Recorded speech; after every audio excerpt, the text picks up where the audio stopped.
that thing with checking my what's the name. And we are live. And welcome to Qstream. We've got a really exciting show today. Me and Vibra are going to be spinning it out for you guys. It's we're happy to be here again. I'm always happy on a Friday. I don't know why it is. I think it's just the weekend, and then there's loads of football and sport and stuff that you kind of enjoy, maybe a few beers and stuff, bit of wind down time and stuff like that. And it's been a good week. How's the week been for you, Vibra? Good, man. Good week. People are getting a little nervous, and it's crazy when Bitcoin pumps to 125, 127. The 4-year cycles are over, and we're going to 250K, and then the next day, 2 days later, it dips down to 121, and it's all over. We're never making a new all-time high. And it's just this roller coaster, and you just see it happening over and over and over again. And it's just like, retail can only do so much to the market. We are not going to drive these multi-hundreds of billions of dollar market cap projects anywhere. So we need liquidity to come into the markets. And I don't think that's going to happen until the ETFs come out in a couple weeks, until the U.S. government comes back and the SEC approves them all. Now we're going to see a flood of liquidity. Other than that, I don't see, unless we get stimulus checks or something, I don't see anything happening. So just be patient, guys. We don't control the markets. We're here for the ride, and enjoy it. Let the pump come to you. I've just got to sort my set out, Vibra. If you don't mind just chatting about ETFs and all that kind of stuff that we were mentioning in the green room before, while I just sort this. I'll be two minutes. Yeah, definitely. Yeah. So if you guys are new here at Vibra Finance, I do crypto consulting. I have my own company. I've been in the space now since 2018, full-time since the middle of 2019, just doing research, finding the best projects, studying, and learning lessons. In this space, unless you make the mistakes yourself, it's very hard to learn and grow. So I've been fortunate enough to meet fantastic people that have helped me along the way. And once you have a certain criteria or boxes you need to check for a project to get on my list, it's very strenuous. So only a certain handful get on there. And once you start doing research and spend 2, 3, 10, 20 hours looking into these projects, you start to see which ones are going to grow and thrive. Same way we found QUBIC here. And you see the potential for it. You look at the founder and where he came from. You start understanding everything he touches was successful. So are the odds in your favor QUBIC will be successful? Most likely. But at the end of the day, these are risky investments. But you can take a lot of the risk out of crypto by making it simple for yourself. Finding the best assets, the best cryptos, and just getting in early when everyone's fudding them. The prices look terrible. The charts look terrible. You buy because you have that conviction when nobody else does. When you see something where all your friends tell you you're crazy, that's opportunity. When even QUBIC, the prices they're at right now. When I first got into it, it was 11,000, almost 11 grand for a billion QUBIC. And now we're at 17 or 1,800. So is QUBIC worth 1,800 a billion, or is it worth 10,000 per billion, or is it worth 100,000 per billion? The same QUBIC will have different valuations in the next 3-4 years, but it's going to go up and to the right. And for now, I don't think we're going to see much price action at all in the crypto space. Yeah, Binance has some memes coming that are pumping. Why? Because they're putting liquidity into those. That's not, or people are leaving Solana and going to Binance. That's not new money that's coming in and going over there. You're seeing Hyperliquid suffered when Aster started pumping. So it's just PvP out here. Money's just sloshing around and finding new places to go, make your 2x and leave. And that's the meta right now. And until the ETFs come out and fresh liquidity enters the markets and Ethereum starts to break 5K 6K. XRP hits $5-6. You know, Chainlink goes to $50. Then you start to see people take profits. Whales in those communities will take profits. And then it goes down the risk ladder. So people that are worried and freaking out, it's over, the cycle's, nothing's ever going to happen, it's dead. Guys, don't listen to those people. It's not dead. Follow the M2, follow global liquidity, and it's on a one-way path straight up. And we're just lagging it right now a little bit. And I'm not worried one bit. If the ETFs launch and we're in the same spot, then maybe we begin to worry. But that's at least a month or two away, in my opinion. Yeah, man. Thanks for filling in for me there. I was a bit slack. I had to get my some of my tech sorted back here, and this week's been a really busy week. And I was just telling Vibra that I got a little bit of a sniffle going on, but I'm fighting it really hard with my cold protocol. And I had a bit of a mixture before, that things that I would like put together to try and beat these colds, because like in the UK, you know what we're like, we get loads of colds, and there's not a lot you can do to beat it. You know, you can take paracetamol and stuff like that, but I started mixing all these ingredients together, all these natural ingredients, ginger, garlic, all this kind of stuff, echinacea, and I'll tell you now, I've actually boiled it down to just one thing. So as soon as I get a cold coming on, I literally do an organic garlic clove, just one clove. It tastes absolutely disgusting, with a spoonful of honey, and then just chew it, crunch it. So you need to be really strong. You've got to be starting to feel a bit ill, because obviously in normal circumstances you won't want to be doing it. And then I just get that garlic. It tastes terrible, and then get the a spoonful of honey. And do it. And I've done that for the last 2 days, and I'm winning. Let's just say I'm winning. So I'm still here. If I wouldn't have been doing that, trust me, I'd probably be laid up and sneezing and stuff like that. But garlic is a powerful thing. I bet you know about that, don't you? Because you're into all that health food stuff and healthy living and all that kind of stuff, don't you, Vibe? Yeah, Lindsay's huge into it, and she actually makes fire cider, it's called. And I've got it. Yeah, it's like jalapenos, garlic, lemon, honey, cloves, and you got it's 2 years old. You got to let it sit for at least, like, I think 18 months, and it just became ready. And I mean, it smelled like, yeah, it's like that powerful garlicky lemon jalapeno, and it's got that fire name in there for a reason. But boy, that and also elderberry syrup. We got about 20 quarts of elderberries last year, and she processed them into a bunch of syrups, and you can put it on bread, or you could just warm it up and just take a teaspoon of that with honey.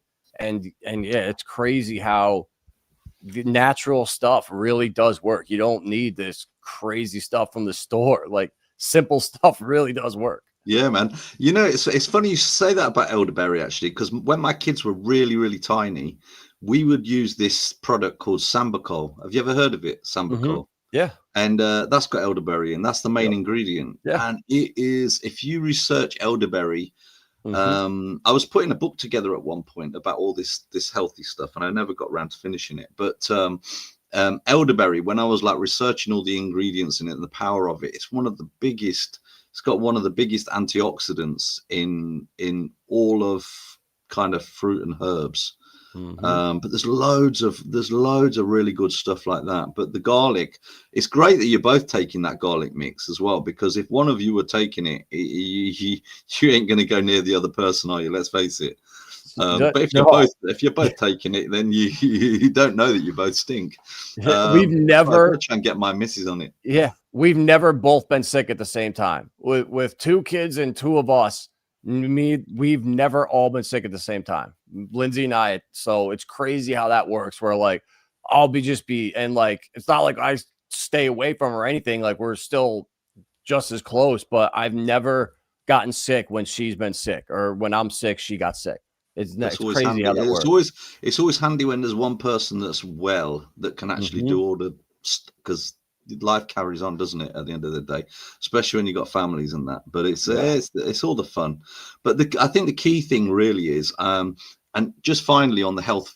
So this is not a health channel, by the way, guys. We are talking about QUBIC, but on the health thing, when COVID was kicking in, one of the things that was really apparent in my research on that, because I do research on all this health stuff. My friends joke that in a previous life I used to be a medicine man, but there was one thing that I actually looked at that was missing or low on people that were getting acute respiratory distress syndrome, i.e. water on the lungs, and that was the fact that they didn't have a lot of vitamin D in their blood. Because the vitamin D receptors didn't actually leave home. If there was not enough vitamin D in the blood, the vitamin D receptors didn't even leave home to try and support the system. So by having enough vitamin D in the system, those people probably got the COVID, but didn't end up early days in hospital. Anyway, so we've got loads of people rolling in now. Maybe we should just keep talking about the health stuff and watch the numbers triple to what they would be if we were just talking QUBIC. But no, we've got a good show tonight talking about QUBIC. Thanks everybody for coming in. Really, really appreciate it as usual. We had an absolute monster stream last week. We got about 6,000 people. We'll look at the stats in a bit, but we were just like blown away by all the support.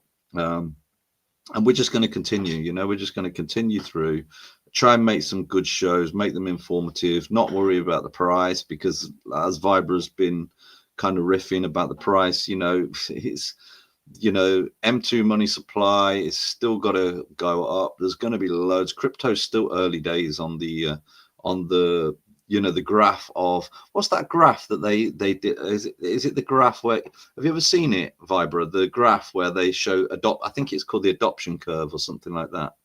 You ever seen that? I think we're quite early. Like everybody that's here now, even though we don't feel like we're early, we are very, very early in crypto. I mean, the crypto market's only like 3 or 4 trillion, which sounds a lot, but it's nothing really, is it?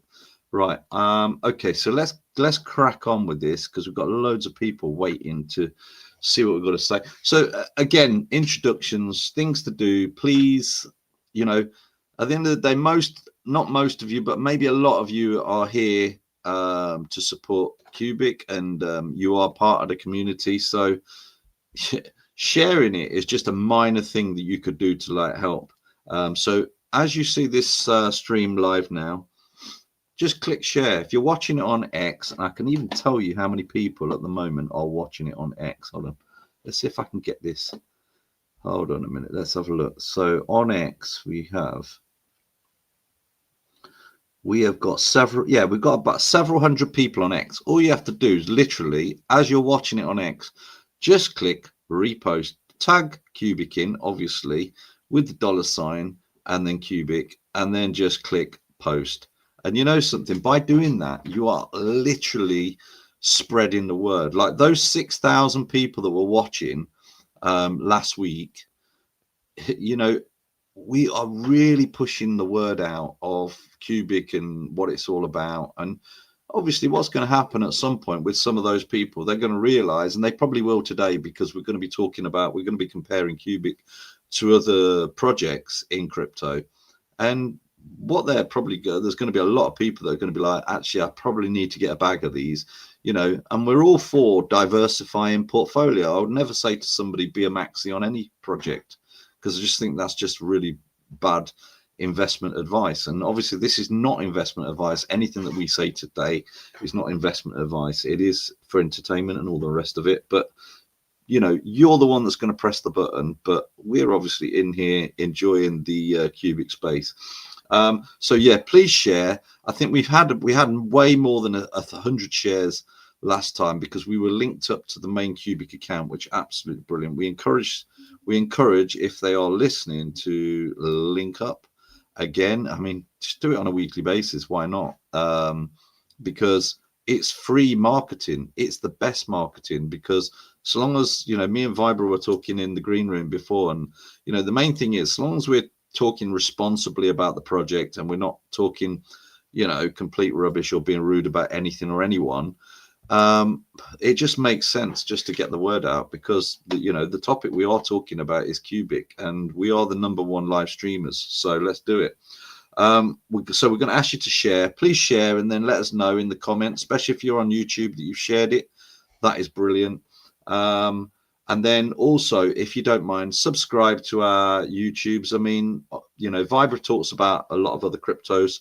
I'm mainly talking about QUBIC, but like I said before, I think talking about other cryptos as well is a good idea, because you know what, you've got loads of people from different communities coming in listening to Vibra, and I'm part of other communities as well, not really heavy like QUBIC, but at the same time I'm talking to them and, you know, making friends with them, because the space is not going to end up as one project. Simple as that. It's going to be loads of projects doing finance and AI and all different kinds of things. You know, it's going to be like the internet. And then ask questions and join the Discord at the end. That would be brilliant. So we will crack on with the agenda. So the agenda today is, as usual, obviously I keep repeating this because we're going to be getting new people on the stream. What is QUBIC? I think that's just so important that we just go over what is QUBIC every single time. Then we're going to look at the performance stats for what we've done so far, and I think we're doing quite well. In fact, we're doing very well. And you know, another call out, by the way, talking about doing well, is we have got friends that are linking in as well. So I just want to give those a shout out, because I really appreciate it. We haven't got a big marketing budget. In fact, our marketing budget has pretty much been blown. So if anybody does want to donate, hit us up in the DMs or in the chat, and then we can start generating a little bit more, you know, a bit more for these guys that are linking up. So the next thing that we're going to look at is price chart, which obviously is not looking great, but you know, but who's going to sell anyway, even if it does a 2x?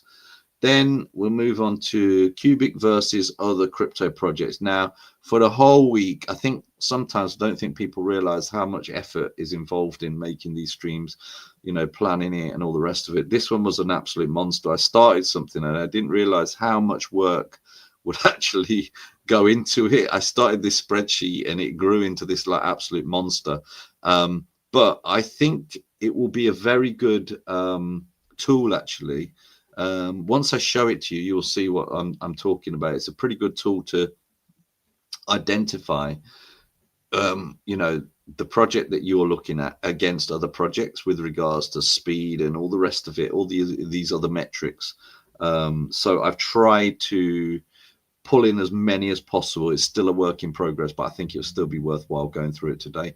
And if there are any new investors, you'll probably be blown away with where QUBIC's at with regards to the technology against some of these big name projects that actually the technology looks old compared to QUBIC. So I just thought that was really, really interesting. We'll have a look at that in a bit, as I said. Anything to add, Vibra? I'm rattling on 100 miles an hour as usual, but feel free. No, nothing until we get into the detail. Okay, mate, cool. Right, so but jump in anytime you want to jump in, feel free, mate. No problem at all. I won't be offended if you no problem with that. So looking at this one here, I'm trying to like change it up each time just to kind of, just in case there are the same people some of the same people listening. Obviously we're going to be getting new people listening in. But I think it's important we talk about, you know, what are the key features of QUBIC. And, you know, I've listed them out here because I think it's really important that we kind of give an overview of what QUBIC actually is and why QUBIC is the best project. So I'm just looking out the window there. So the first thing is the transaction speed. QUBIC has a record-breaking transaction speed of 15.5 million TPS transactions per second. That was verified by Certic, positioning it as the fastest blockchain globally. Okay, so remember that just on this one thing, QUBIC is the fastest blockchain in the world. Okay, number one. Okay, so you can put all of the other blockchains next to it, you know, whether you're talking Ethereum, Solana, all of these big names, but they've got the big marketing budgets. QUBIC is a 200 million market cap, and it is the fastest blockchain. Okay, fastest transaction speed. All right, so that's number one. And the thing too is, you never, if you go and look on Twitter and you always see these polls and Cointelegraph putting out these things of the world's fastest blockchains, you will never ever see QUBIC on them. It's even though it's verified by Certec, they will never put it as number one. It's almost like they're being paid to put these shit coins up there. Yeah, and that's a very, very good point. And you know, for example, without poo-pooing the other cryptos, you know, Solana is, I think, about 60,000 transfers per second, which is pretty quick, but it's nowhere near as fast. You know, for some of the things that crypto is going to need to do once AGI comes along, trading bots and stuff like that, real life things, it's going to need a very, very, very fast transaction speed. And Solana and Ethereum and some of these are just not gonna, they're just not going to be able to live with some of the projects that need to be built. So we are talking, you know, we're talking like some of these, how do we compare them? They're like, it's almost like Ethereum, Solana, it's almost like they're the Yahoo of kind of crypto. Do you know what I mean? You remember when the internet first came along and there was like the big companies were Yahoo and MySpace and stuff like that. They're like long gone now. Old technology, and QUBIC is way, way, way ahead. So even when, you know, even 10 years from now, QUBIC's speed and all the rest of it, and it is going to be way ahead of the others. So this is a platform that is made for the future. Energy efficient mining, so it's useful proof of work, allows mining to be applied to AI computations rather than just cryptographic puzzles, making mining productive and energy efficient. This mechanism also contributes to AI model development, referred to as AGARTH within the project. So again, a massive thing. Sorry about my sniffling.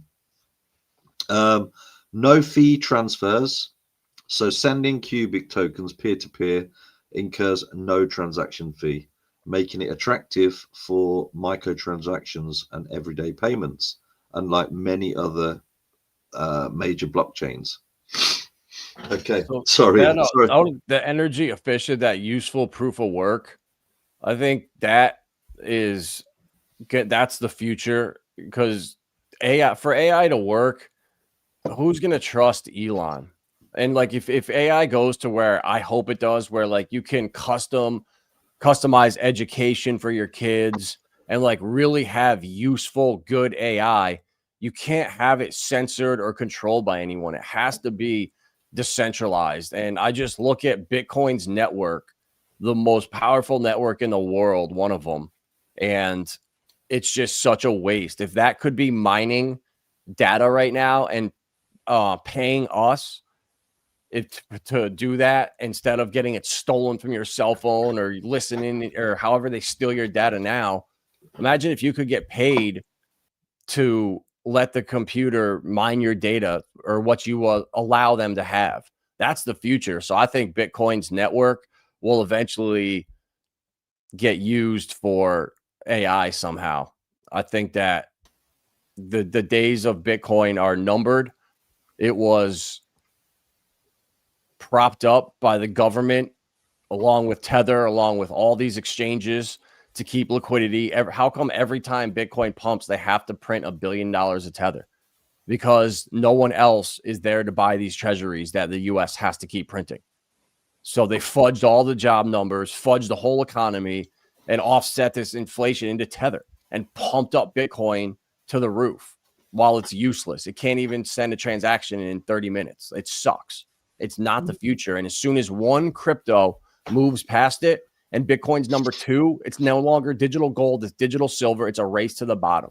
Like, I'm telling everybody that I work with and consult with, I've told them to exit Bitcoin. get out of it. They're the future of it. I don't think, when everyone in the mainstream is telling you one thing, why are you going to believe them on that?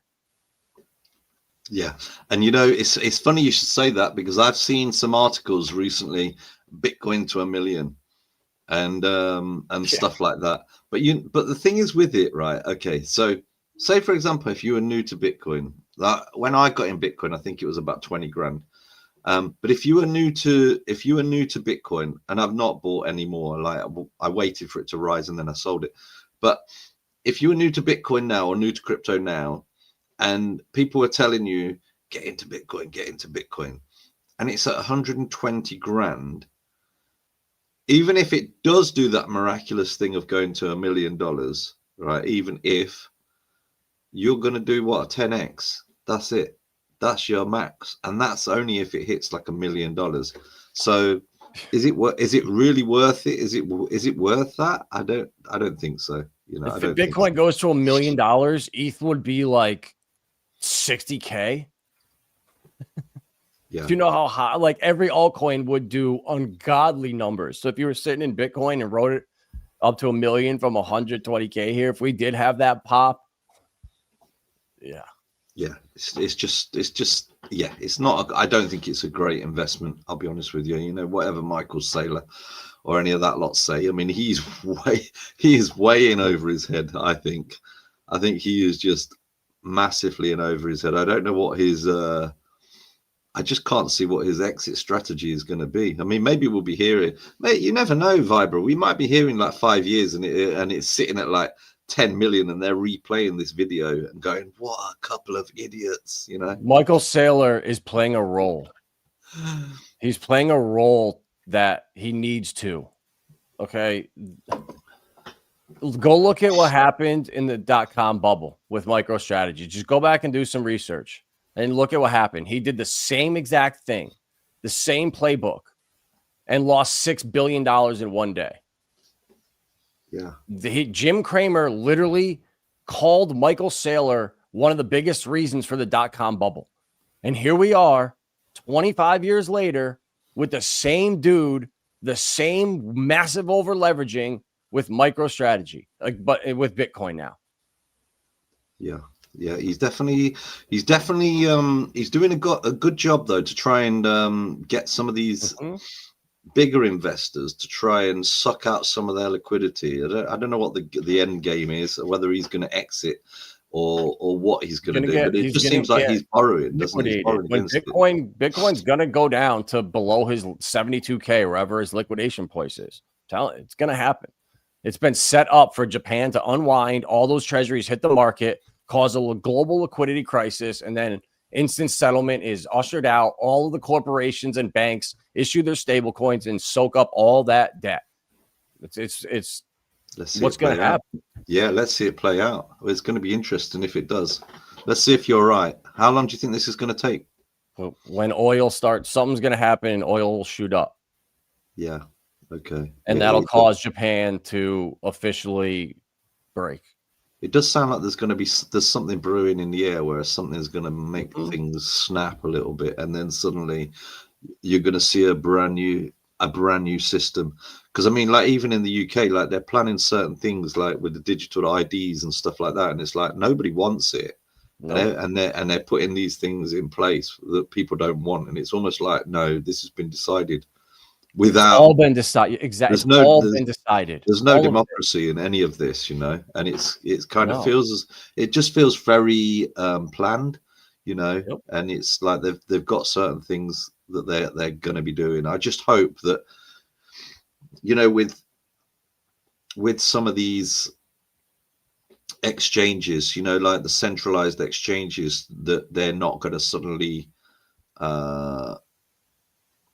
start to attain too much control over the system, which they probably have too much.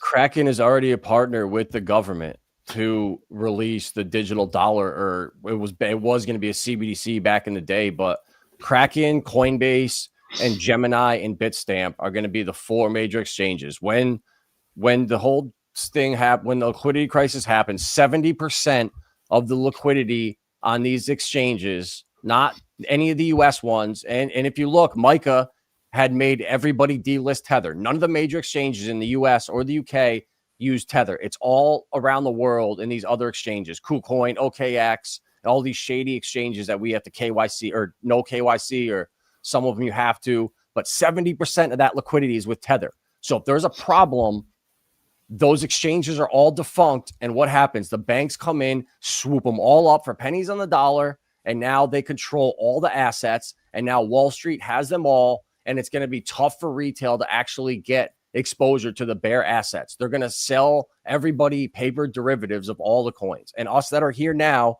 that were smart enough to buy them and own them, it's like the same thing back in the 30s when everyone held gold and the government said, okay, guys, turn your gold in. You need to be a good patriot. Send your gold to us. They did that, and then everyone lost half their wealth because they revalued it. And it's the same playbook, but a different plan. It's crazy. It's crazy. I don't know where it's headed, to be fair, but it's there's going to be pushback anyway. Yeah. I don't know what Quest just said. False promise coin. Does he mean Bitcoin? Probably. Yeah. Oh, definitely. Right. Okay. So moving on. So we've got here also, this is what QUBIC delivers, sub-second finality and fast smart contracts. So QUBIC enables real sub-second finality and the fastest C++ smart contract execution, providing near instant transaction confirmations and execution, ideal for DeFi gaming and supply chain applications. It's also open source, as we've already discussed, and community driven. And it's got integrated artificial intelligence systems. So that's with Agarth, which hopefully is going to blow at some point in the very, very near future. But they're working on it, that's for sure. So tokenomics and deflationary measures. So while QUBIC has a high overall token supply, the token burns from its QSwap. It says here QSwap decentralized exchange, but I don't think QSwap's operating at the moment. It must mean QX, designed to reduce supply over time and incentivize long-term holding. Ecosystem expansion plans. The roadmap includes cross-chain bridges and expanding developer tools such as easy no-code deployment, increasing the project's accessibility and interoperability. Security-oriented design. I mean, I've touched on this quite a lot of times before. I mean, you look in the white paper and you can see that, QUBIC is very, very security-focused. Investment considerations. So QUBIC's deep integration of AI is unique and positions itself as a leader in blockchain AI convergence. Feelers transactions and very high throughput can attract real-world usage and merchant adoption. QUBIC's recent aggressive network moves, e.g. Monero hash rate takeover, have garnered both attention and controversy, so investors should assess innovation potential. Volatility and large token supply could impact price action, but ongoing burns and ecosystem growth are core to its value proposition. QUBIC combines speed, energy efficiency, AI integration, and open development with returns tied to its innovative and sometimes controversial growth strategy. So overall, you're talking QUBIC is on another level. The next thing that we're going to look at quickly is our performance statistics. So, I would say that we are head and shoulders above. Oh God, I'm not trying to compete here, but with regards to the live streams and stuff like that, we are our live streams are head and shoulders above anything else in the system. Some of our numbers are crazy good. We're going from like between 2,000 and 4,500 live watching. And I think our biggest one last week was about 6,500 total watches. So total watchers, 25,000. Some of these might be repeat people, but even so, even if you work that and divide that, you're looking at like 5,000 individuals watching the streams each week, which is big numbers. And I do look at the stats behind it, and I do see that you know, the people that are actually watching. A lot of the names I don't recognize. Do recognize some of the names, but there's a lot of names that I don't actually recognize, which is, you know, fantastic. So we're getting a lot of views on these. We just need to keep going. We need to keep making sure that we all try and link in our accounts. You know, like last week we linked in with the main QUBIC account. I think we should be doing that every week, because we get way many more views than literally anything else out there. And I think we just need to keep pushing it, you know, pushing it as a community, keep sharing and stuff like that. So yeah, just anybody that's joined, because we've got quite a few people on the stream right now, across all of our platforms, please share out, share the YouTube, and also if you're on X, share the X as well, because that'll be really helpful. Especially if you're in the QUBIC ecosystem at the moment and you're an investor, it's just a no-brainer. You know, you want to pump your own bags, so yeah, just go and share it. So looking at the other stuff as well, looking at our X profiles. So if you look at the X profiles consistently over the weeks, probably due to a lot of this down to the streaming. As you can see, REVO Community's X profile, that's mine, is going up. It's been going up consistently, now at 2,600, and that's just organic stuff. I've not really been doing anything to specifically get it up. All real people, obviously, no bots or anything like that in there. Same with Vibra. Vibra's has been going up consistently as well, because he's doing a lot of other stuff as well, but now at 3,500. YouTube as well. My YouTube now, I mean, I'll be honest with you, I only had that YouTube channel, I only set it up specifically because I was going to start streaming. So it's only been going like literally a few months, at 1,360 now, which is great. Vibra's been going a little bit longer, 3,100. Then we've got the QUBIC main account, 96,200. I think that we should be getting that higher, to be fair. So if anybody wants to join the QUBIC main account, which gives some really, really good marketing stuff from Retro and the team, please join it. _QUBIC_, simple as that, and that's on the X. Yeah. Then we've got the Anna Agarth account, which is growing slowly, 6,900. The Qstream amount of viewers today, don't know yet, until we'll report that at the end, but there'll probably be at least well over 1,000, I would have thought. Oh, let me just go back, sorry. And then, excuse me, QUBIC Discord. Don't know why there was a drop on that. 60,482. You know, I suppose a call out for the community, you know, while we're hanging around and waiting, let's be civil, and let's, you know, try and respect the other, you know, all the other projects on the ecosystem. And if you don't like something, just don't talk about it. Simple as that. But to be fair, the way that I see it is everything that's built on that ecosystem. I was talking to Vibra before. Everything that's built on the ecosystem is helping QUBIC. So if there's success in any of those projects, then that's fine by me, because at the end of the day, they're going to be bringing more liquidity into QUBIC, which so no more childish stuff, guys. Wallet numbers 594,000. So that looks like it shot up from 477. So that's growing big time. Price, I reported it as 5016, and actually there's taken a dip. So perfect time to get in. If anybody wants to get into QUBIC, this is a good time.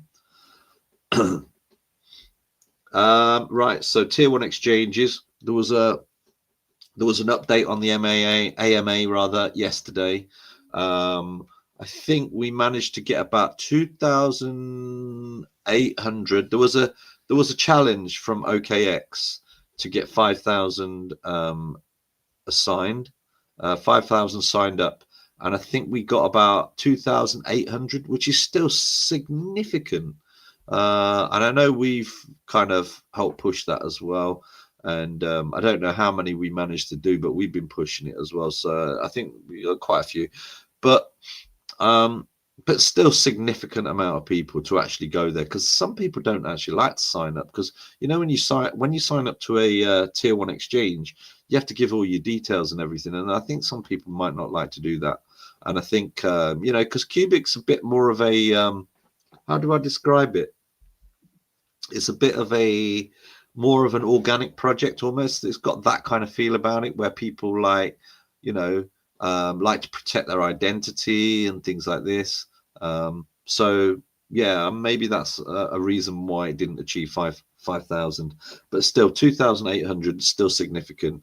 And from the report on the AMA, it does seem like there's still conversations. So it'll be very good to get that tier 1 listing, just for the reason that, you know, I mean, some people might not like tier 1s, but I just think just for the reason that it's just going to expose us to a lot of liquidity, which you know, ultimately what it's about is making money, and you know, we need liquidity to grow QUBIC and expose it.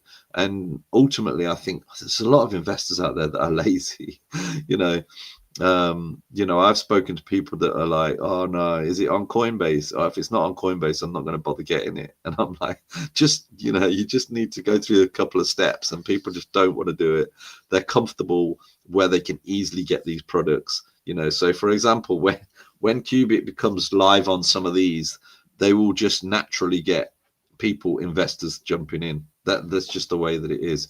People are lazy. People will do that. Not everybody, not the people like us that are kind of more into it and more au fait with it, but I think there are going to be some newbies that come in and they'll be like, oh, QUBIC, I've heard of that. Oh, I watched a video by REVO and Vibra. Oh yeah, let's buy $1,000 of it, you know, or $500 of it, just for the fact of giving it in a bag. And it's easy to do. Whereas at the minute, you know, you've got to open a wallet, you've got to do this, that, and the other. I also think with the MetaMask, I think there's a MetaMask snap at the moment. I don't really understand that, but I do think when it's properly on MetaMask, I think that's just going to be such an easy thing. People like easy. People are lazy. I don't mean that in a horrible way, but people, you know, if something's really easy, people will be more likely to do it. If there's a few steps, then people are like less likely to jump. And then we have the price chart. It's pretty much the same price chart as last time. Okay, the price here I reported was 5017. It's actually, I think it's dipped. What's the price now? Have you checked? I don't really check it all the time, to be honest, nowadays. I'm just kind of like focusing on the big picture rather than the little God, I got so many messages, which is great. My DMs, honestly, over the past week have been absolutely crazy. Mainly about just doing stuff on Qstream and stuff like that, and people wanting us to do other things. But to be honest with you, I don't know if they're just some like shill coins and stuff like that, which I'm not really interested to do. Let's have a look. So QUBIC 50157. So, but whatever. I mean, if I had some dry powder, I would probably be looking at getting another $1,000. I'll be honest with you, because it's just so cheap at the moment, so cheap. So yeah, if you do like what you're seeing, then please go and have a look. What else we got here? Key updates. So there's been actually quite a few, and you know what's quite exciting at the moment is we are in kind of almost building phase. Yeah, that's how I kind of see QUBIC at the moment. There just seems to be a lot of activity behind the scenes. Last week we spoke to Jorge from what's their company called? Easy Connect. Yeah, and that was an eye-opener. That was really, I mean, there's people really top builders that are not just building, but they are enablers as well. And I think enablers are the future, you know. Developers, remember that Microsoft guy, and it always sticks in my mind, and he was on the stage with his sweaty armpits, you know, with his light blue shirt, and he was just shouting developers like that, and that always sticks with me because you know, this guy was smart, and he knows that, you know, without people, without developers, the project is basically nothing. You know, everybody knows you've got to have the developers, you've got to have the people coming in. You know, you've got to have the projects being built. Oops, I've gone too fast there. You've got to have the projects that are coming in, you know, and developers are going to make those brilliant projects, and obviously also bring in liquidity. So talking of projects, we have a new one, which has launched already, which I like that. I think, I don't know about you, Vibra, yeah, but I think, you know, these smart contracts that put the proposals out and then the IPOs are voted on, I think they should be ready to go. I think they should just be literally ready to take the packaging on the day after the IPO. I think they should be going live. Yeah. None of this messing about, like with QSwap, for example, you know, where suddenly the devs like start getting arsey because they didn't get enough smart contract shares. I think they should be project ready to go and launch day after. And I think this one here, in fact, these two, Random Lottery and QBond, have done exactly that. Both of them, day after or on the day, straight away they launched. And Random Lottery is going to be ace. I'm really looking forward to it. I'll be honest with you, I tried to bag some of those as well, but I went in way too cheap. You know, I'm so tight. That's my problem, you know. I'm so tight. Did you try and get any of those, Vibra? No, they're like 1.5 billion is the cheapest one right now.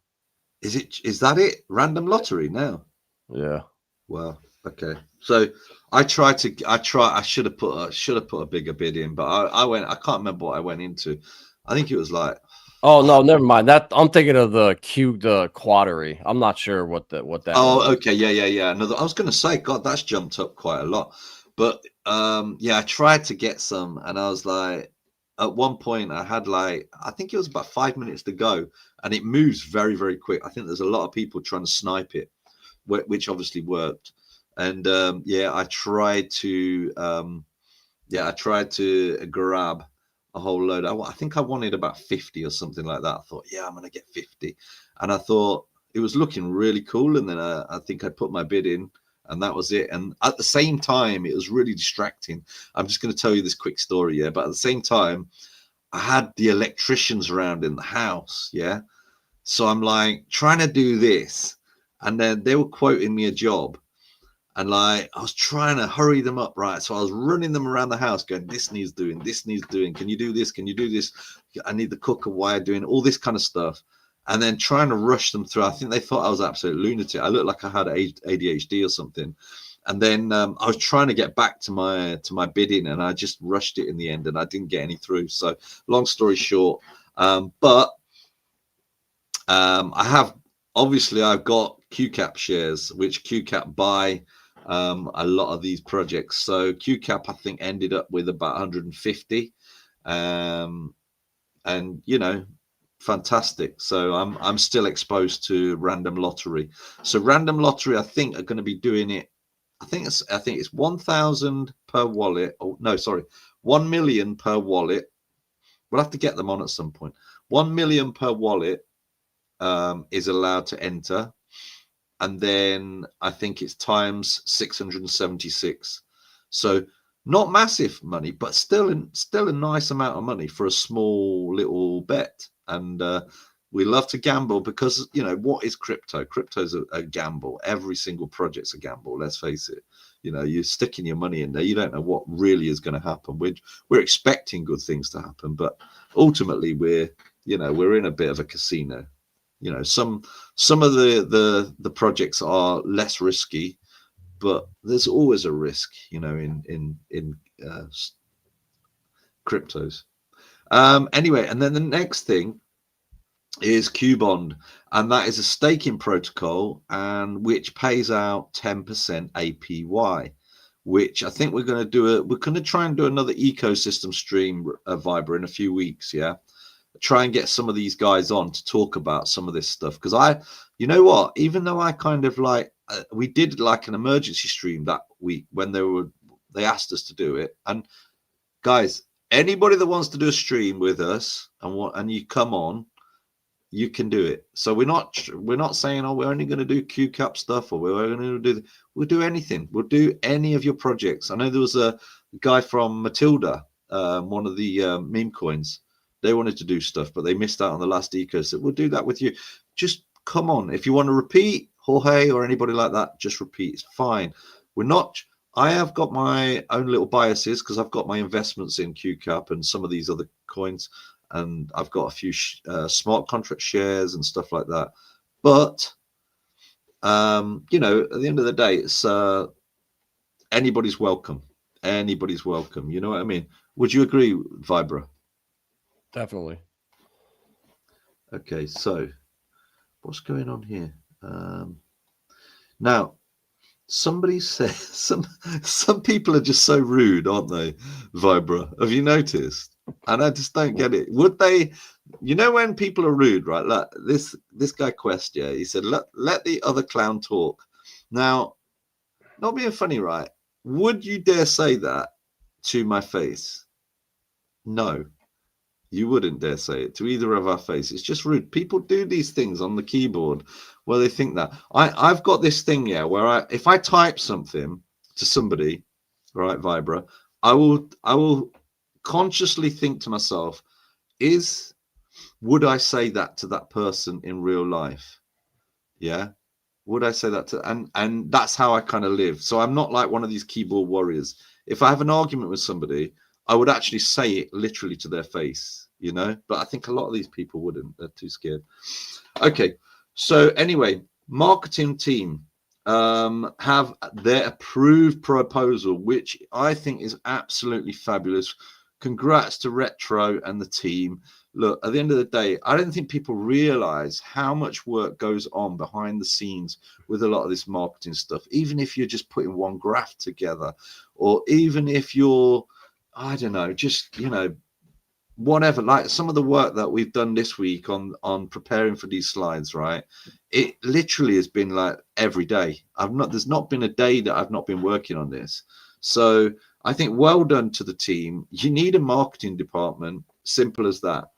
And you know, corporations spend huge amounts of their budget on marketing because it works. And sometimes you know, I know there's a bit of a thirst for, you know, we try and do it with our stats here. There is a bit of a thirst for, oh yeah, look, this is what we're achieving and stuff. But I think that sometimes it's just not. You cannot see the outcomes of what you're actually achieving, and it is difficult to kind of like assess what you're actually doing, what impact rather that you're having. Whereas one thing's for sure is, you know, when me and Vibra are streaming and we can see our numbers like rising over, like what are they at the moment, like 1,200, nearly 1,300, and you know, last week we got like 6,000 and things like that. You can see that you're actually making an impact. You know, that making an impact, talking about a project and people actually watching it is making an impact. Simple as that. So well done to those guys, and hopefully, like I say, please link up to this channel. And you know what, anybody in the ecosystem or in the project, and you know, any of the guys that are actually like officially working with QUBIC, feel free if you want to give us any information to put on stream about the project, because we're getting loads more. You know, they're doing this AMA on a weekly basis, but we are getting a shed load of more people watching these streams than the AMAs, which is, it's not a competition, but I'm just, you know, hashtag just saying, you know. What else? Exchange listings. I've put here OKX and Binance to be confirmed. I think we're going to get both of those, and I think I'm quite excited about OKX, fine, but I'm really excited about Binance, because Binance is just going to open the doors to a mass of liquidity, especially in the Asian market, which is pretty special. Ecosystem update. Yeah, I've mentioned the AMA, and then I just put a little fun thing here. I am now mining. And it is quite funny actually, because I'm checking it every day. We've got some miners going on. I won't tell you the exact operation that I've got, because we are actually intending to grow this operation. But it's funny because I'm talking to my my mining business partner, and we're looking at the stats and we're checking it like every day. And like I wake up in the morning and I'm like checking the stats, and I'm like, what have we made today? Ah, right, 20 cents. Great. Okay. So we obviously need to improve our systems, and we've got pretty good. I think we've got about five decent gaming PCs, but I think we need to go up a level, and we need to get the Ryzen. I think it's 9900X. But we've got the miners in a really good place where the electricity prices are really low. So we're going to try and develop this, because I've said to him as well, you know, when the QUBIC price starts to rise, and we've, you know, say for example, $100 worth now is going to be worth a hell of a lot more in a year or two's time. And this is the thing with mining. You can't just look at mining for now. So long as you're not losing on the electric costs or what it's cost. Like, for example, the mining that we're doing now has literally cost us like virtually nothing. So anything that we're earning is like completely free money. And then, you know, I trust him, he trusts me. We're going to just like split it 50-50 down the way. And this is the thing in life, you know, I love to do things on a handshake like that. I really do, because, you know, if you find the right people that you can trust, you can do things in an old-fashioned way. And I used to do stuff like that back in the days when you know, I used to manage rock bands and do nightclubs and stuff like that. And you know, apart from if I was mixing with absolute assholes that had narcissistic tendencies, I would you know, obviously avoid those kind of people. But I would generally do everything on a handshake, you know, and that was with the promoters, that was with everybody, the bands, and we'd all get along and just all make money. Anyway, so yeah, I'm mining, fantastic, and we're going to develop that. So also, I put a little note up here, as you can see on the screen. I sent a message on the Agarth channel, just basically for this stream, asking if there's a latest development for Agarth, i.e. how Anna is doing, etc. And then I got a reply back from CFB, who's the founder of the QUBIC protocol, and he just said modifying QINA, whatever the hell that means. I didn't want to show my stupidity and say, what does QINA mean? But I did a little research, and I think it just sounds like the code, basically. It sounds like code. Who is this guy Quest? Why is he being nasty? How do I block somebody, Vibra? Do you know? I've not actually had to do it. How do I block? Hold on. Or should we just let freedom of speech do its thing? What do you think? Yeah, I don't. I think you got to do it in StreamYard somehow. Hold on. Oh, hold on. What's this here? Hold on. No.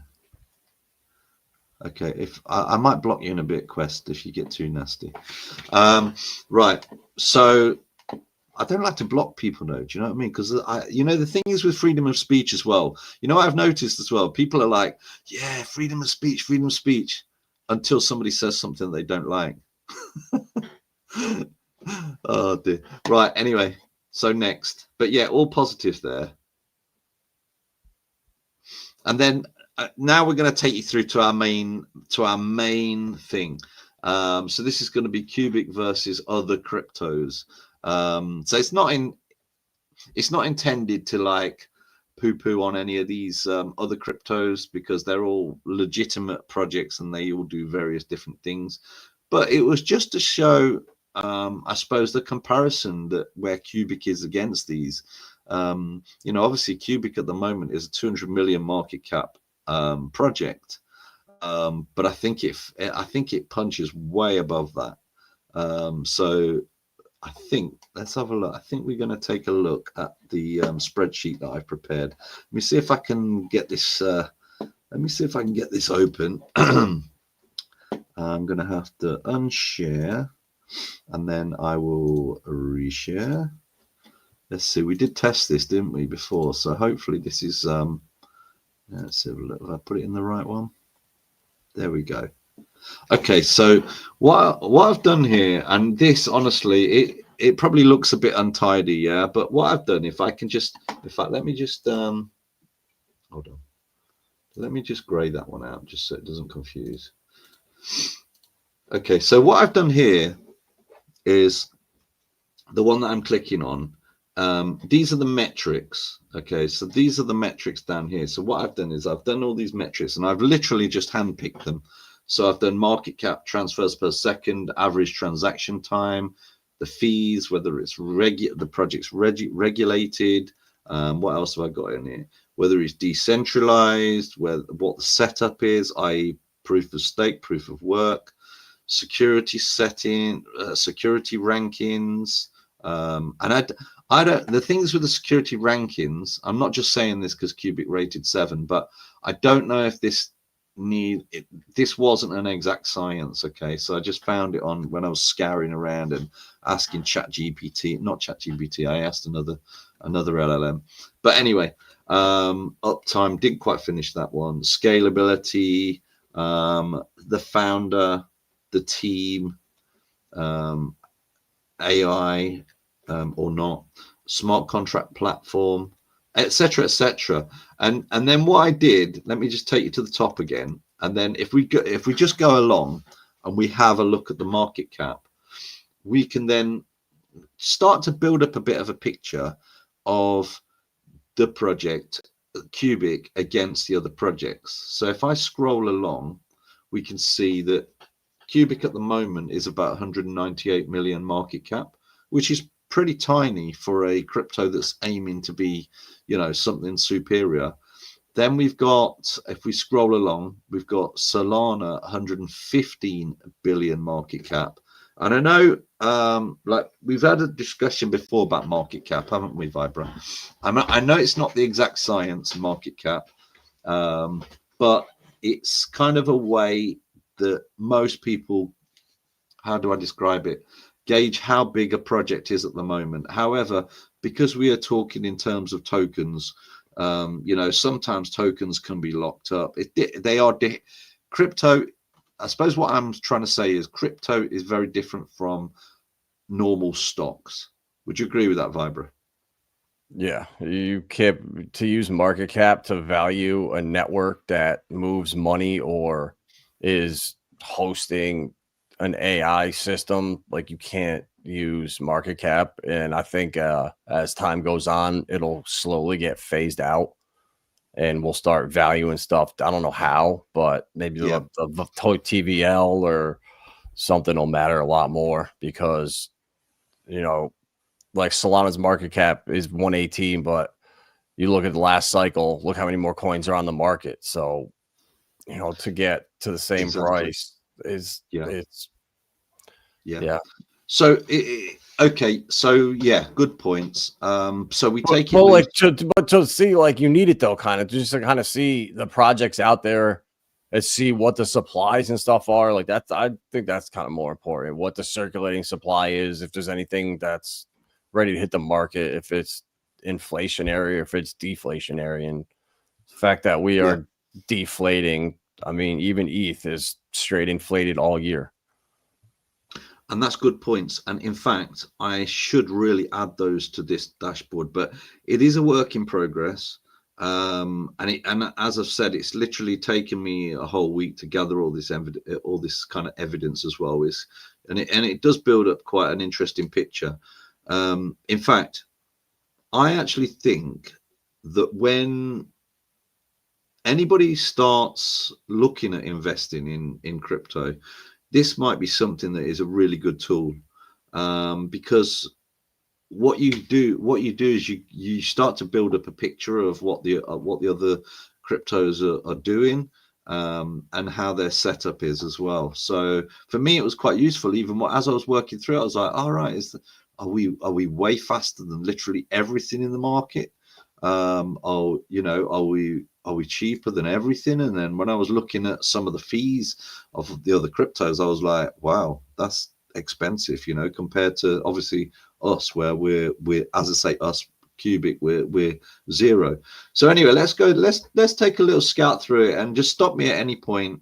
Obviously, we're looking at market cap here, and we use these figures loosely, as discussed by Vibra, but it still gives us a bit of an idea of, you know, whether some of these are absolute beasts.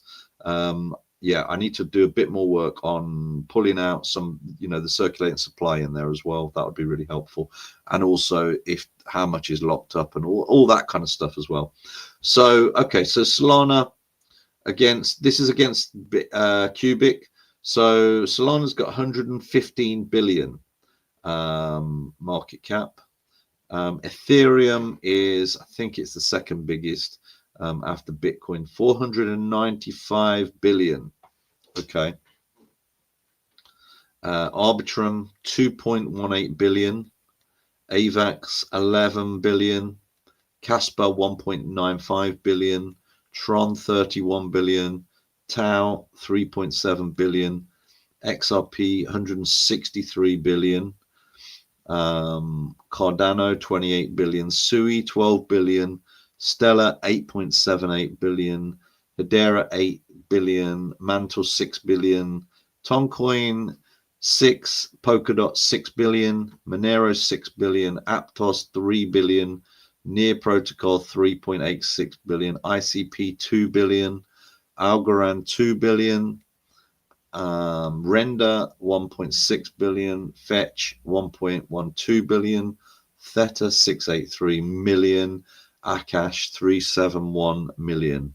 I don't really know a lot about some of these, like Theta and Akash, to be fair, but I think I added those because they came up in an AI type search thing. So yeah, I mean, I think that's quite interesting.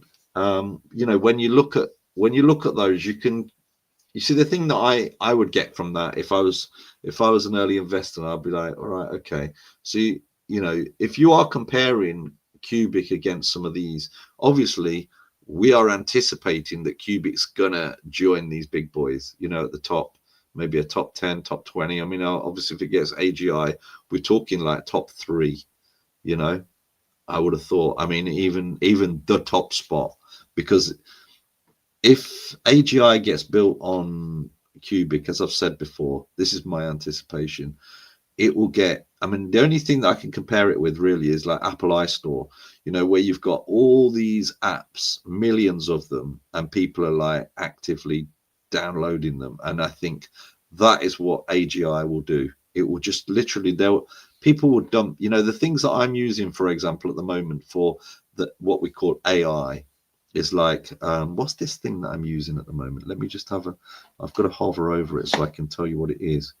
What's this thing that I can't click on it. But anyway, it's like a chat GPT thing, but not chat GPT. And anyway, you know, once QUBIC develops AGI and has a platform for it, all of the LLM, chat GPT, Grok, all of that is going to be obsolete. It will be no longer needed, and everything will get built. And I think that was why CFB made that point about all phones will ring. I think he's anticipating it. I'll tell you another thing as well. I contacted one of the devs about, I can't remember what, because I'm asking people for information. I'm like a reporter, yeah, behind the scenes. I'm like one of these like little troublemaker reporters trying to find information out. Anyway, I asked one of the devs for some information on something or other, and anyway, I thought it was really telling because it was not anything that too difficult or complicated. But he passed me over to somebody else because I can't remember what he said, but he said it is so busy there. Like they are absolutely up to their what's the names in it, you know. So and I quite liked it. I was like, right, okay, yeah, just, you know, make sure you stay healthy and all the rest of it. But it sounds like it's absolutely focused behind the scenes. And I think sometimes, you know, when you're at the front like this and you're just hanging on the Discord and stuff and, you know, and having banter with people and things like that, I think sometimes you just don't know everything that's happening behind the scenes. So I think that's really, really, really important that I kind of mentioned that. Now, the next thing that we're going to look at here is the transfers per second, because guys, anybody that's new to crypto, right, that can kind of see a few years ahead of time knows that you've got to have a very, very fast system for what's coming. You know, you're going to be getting like auto trades and, or not just trading, you're going to get so many things that need real life stuff. You're going to like fast transfers per second. What else? Like gaming, or, you know, the other things that might use AI, things like this, you know, betting, all this kind of stuff, shopping, but things that need to be happening very, very, very quick. You know, all these arbitrage bots and all sorts of things that I don't even know, and maybe even new technology. You're going to need really, really, really fast stuff. So I can't emphasize that enough. And QUBIC, and this for me should really make QUBIC, just on its own, should make QUBIC at least a few billion market cap project. You know, at least. You know, when I look across the row and I see some of these other projects, like for example, Casper at 1.95 bill, and QUBIC sitting at 198 million, you just think, how is that mismatch happening? For me, it just doesn't make sense. But that's good, because if something doesn't make sense to you as an early investor, then you have the opportunity to do something about it, which obviously we already have. I'm quite happy sat here. I'm not bothered that, you know, there's other projects that do lesser things that are a massively higher market cap. I'm not at all bothered about that, because when that price starts going, you're out. You won't, not necessarily out, but like, say for example, when QUBIC goes to like, you know, 5 zeros and an 8 or something like that, then I'm probably not going to be, you know, I'm probably at that point not going to be buying anymore. So now is the time, and you'll get FOMO when the price starts going up. You will get FOMO. So, you know, if you need a bigger bag, get some more and don't have any regrets, because, you know, I'm kind of comfortable at the moment, but you know, I still need to try and get some more. That would be my aim. But that would be my message to anybody and people that are new to it as well. Like, you know, look at it. It's there right in front of your eyes. 15.5 million transfers per second. Think about the quantity of activity that can take on. And then we look along the line, which is really, really interesting. And I wish I'd have done this before. So you look down the line. So you look at Solana, which is like massively hyped by some big shillers in the crypto space, you know, like what's his name? Somebody Pal. What's his name? What's his name? I can't remember his name now. Huh? What's his name? Rao Pal. Yeah, that's it. Because some of these big guys, they bought projects like Solana, maybe a bit lower than they are now. So they're obviously, they really want it to, you know, double in price or whatever, and then maybe they're going to take their, because, you know, if you're a big investor and something, you know, something goes up 100%, you might just cut and run, you know, whereas we are looking for much bigger gains than that. And some might say that QUBIC is a higher risk play because lower market cap, newer project, etc. But I just think, well, the technology is much better and much faster, and it's, you know, free fees and stuff like that. So, you know, anyway, let's look along the line, because now remember, we're looking at transfers per second here. So Solana does actually quite well with 65,000 transfers per second compared to QUBIC's obviously 15.5 million. So we're way ahead of that. But still not a bad amount if you're talking about a cryptocurrency, like an early cryptocurrency that does 65,000. That's good, but one for the future, you're talking 15.5 million is a big difference. Ethereum, 21 transfers per second, and I'm like, wow, that's a dinosaur coin. You know, when I look at that, that is just dinosaur time. You know, it's just not fit for the future. In my opinion. Arbitrum, 24.8 transfers per second. AVAX, 14.8 transfers per second. Casper, I'm not sure about Casper actually. Are you able to look that one up? Casper, I don't know what that one is, transfers per second. Tron, 169 transfers per second. Tau, not sure about that. There was some missing information. See, XRP, 1,500 transfers per second. I actually thought that was going to be a lot faster than that. Or maybe you know a lot about XRP. Maybe it doesn't need to be as fast as that. It will be with side chains in the future. Oh yeah, somebody said something about XRP actually scaling and things like this. I can't remember what they said. It was that guy with the smart outlook. I can't remember what his name is, but he was talking about XRP scaling up to a faster transfers per second. Because XRP, right? Anybody that, even people that don't like XRP is going to be, it's going to be moving shitloads of money, and there's going to be locked up big time. And I think XRP is going to go to astronomical price. That's my opinion. And let's see what happens. Do you believe in that, Vibra? Yeah. XRP? Yeah, I agree. Yeah. It's my biggest bag. Yeah, and I'll tell you now, it's like, there's some people that just, it was funny actually, because I think it was in the Titan X community. You see, this is the thing with us. We're not just in here in the crypto space for one project. That would be ridiculous to do that. But, with regards to XRP, I think I got in at about 40 cents, and people were like literally laughing at me in this other community, the Titan X community. They were laughing at me. And then suddenly, like literally within a few days of them like having a go at me, not having a go at me, but laughing, I think it went up to like $3 or something like that. And I was just like, I told you, and it's going to go way, way, way, way higher.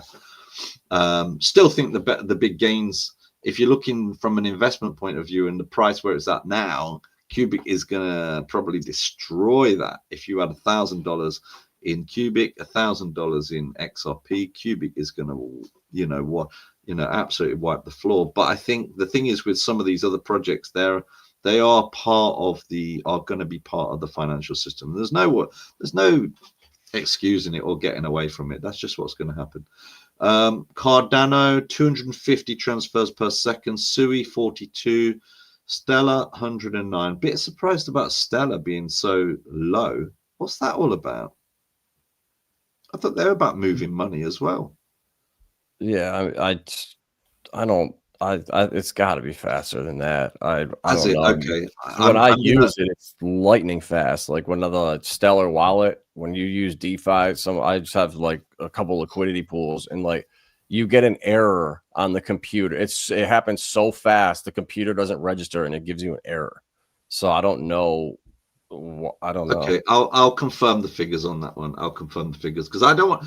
My aim of this session was not to like discredit other cryptos, but it was just interesting just to look under the hood and see what other cryptos are doing. And you kind of see, when you see CFB posting and stuff, he when you look at QUBIC, he is the man, with the way that he's designed it. It is crazy.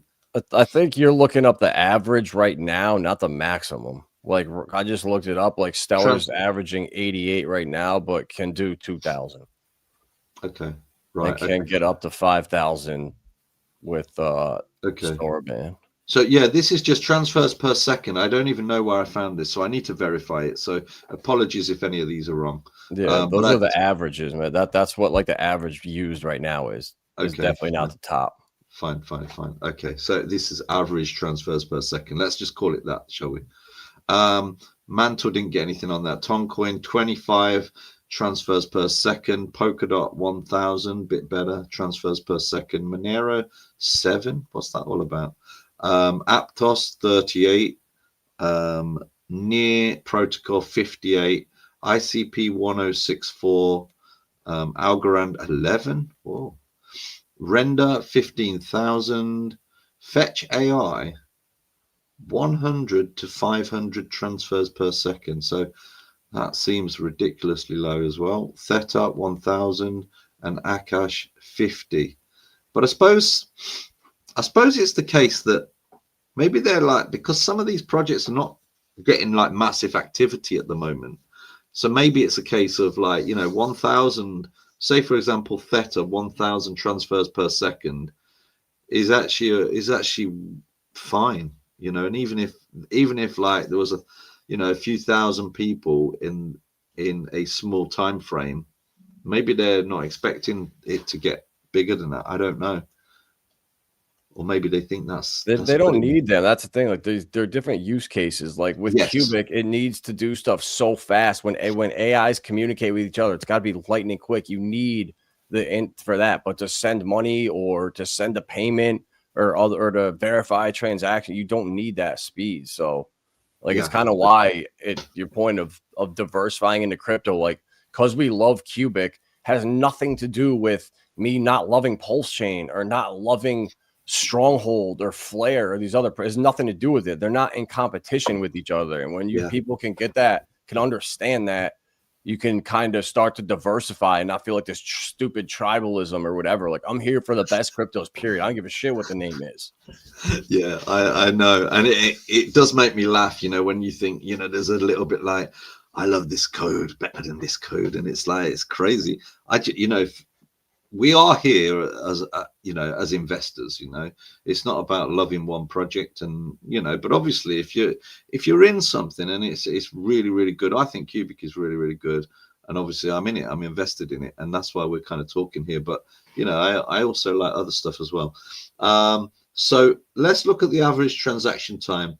So QUBIC instant, Solana 0.4 seconds, Ethereum 12 seconds, Arbitrum 0.25 seconds, AVAX 1.56 seconds, Casper not sure, Tron 3 seconds, XRP 3 to 5 seconds, Cardano 20 seconds, Sui 0.23 seconds, Stellar 3.5 seconds, Hedera 2 seconds, Toncoin 2.65, Polkadot not sure, Monero 2 minutes, Aptos 0.1 second, Near Protocol 0.61, ICP 0.48, Algorand 2.85 seconds, Render seconds to minutes, Fetch.io 2 to 5 seconds, Theta 1.5 seconds, Akash 67 seconds. So,